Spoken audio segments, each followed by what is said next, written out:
the battle for supremacy in the Big Ten with Ohio State visiting Michigan State. That's the featured Saturday night game on ABC, and then also Notre Dame at Arizona State. One of two tough road games left on the Fighting Irish schedule. Joe, I want to start with you. I want you to state your case, because obviously everybody's had this big red circle around the OSU game. It was the Spartans that bounced the Buckeyes from national championship contention last year when they beat OSU in the Big Ten championship game. So give me a reason why Urban Meyer won't be a happy camper when he leaves East Lansing Saturday night.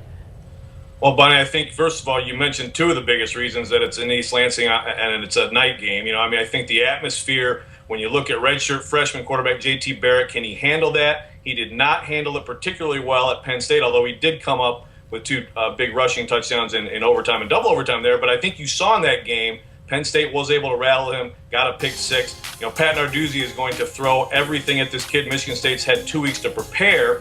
And on the other side, this is the most prolific scoring Michigan State offense in school history. It's a better offense than the offense that beat Ohio State last year. So I think Michigan State's better, and I think that home atmosphere is going to be a big deal here. Buckeyes have won 20 straight regular season conference games. The Spartans have won 13. We know something's gonna have to give here. Alan, some disappointing news coming out of South Bend. Joe Schmidt, the starting linebacker, the top tackler for the Irish. What a wonderful story he was. Done for the year after blowing out his ankle against Navy. State your case for why Notre Dame can still go to Tempe and beat ASU.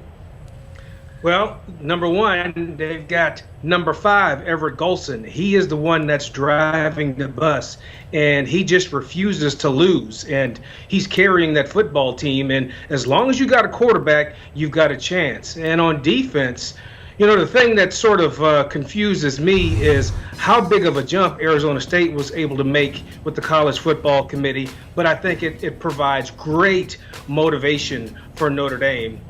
Notre Dame handled that team pretty well. Score didn't show it, but handled that team pretty well last year. Arizona State's lost 9 starters on defense, and you're going to tell me they're better this year?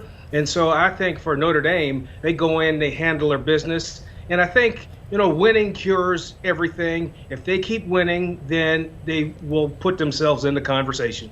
All right, if both of your teams run the gauntlet, you will only have one loss. So if that's the case, give your argument for why your team deserves to be in the playoff. Joe, you start. Well, I think if Michigan State got to that point, first of all, it would need a team from the Big Ten West to have a strong finish to get there. So, we don't know if that's going to happen, but if a Nebraska, a Wisconsin wins out from here, then I think you're going to be talking about a highly ranked opponent there.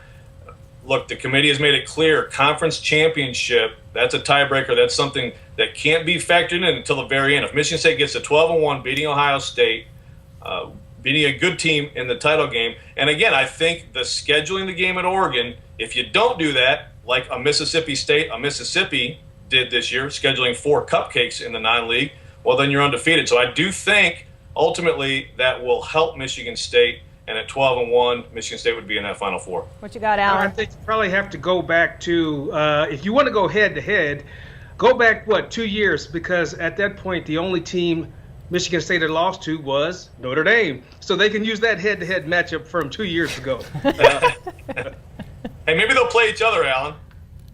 Yeah, there is a possibility. Stranger things have happened. There's a lot of weird things that would have to happen, but I think that would be a pretty good game. If I don't know who would be 3 and who would be 4. Michigan State probably be 4, huh? Probably, actually. Good stuff from Alan Pinkett, our Notre Dame insider, and Joe Rexrode representing the Spartans of Michigan State. Gentlemen, thanks so much to you both. Appreciate it.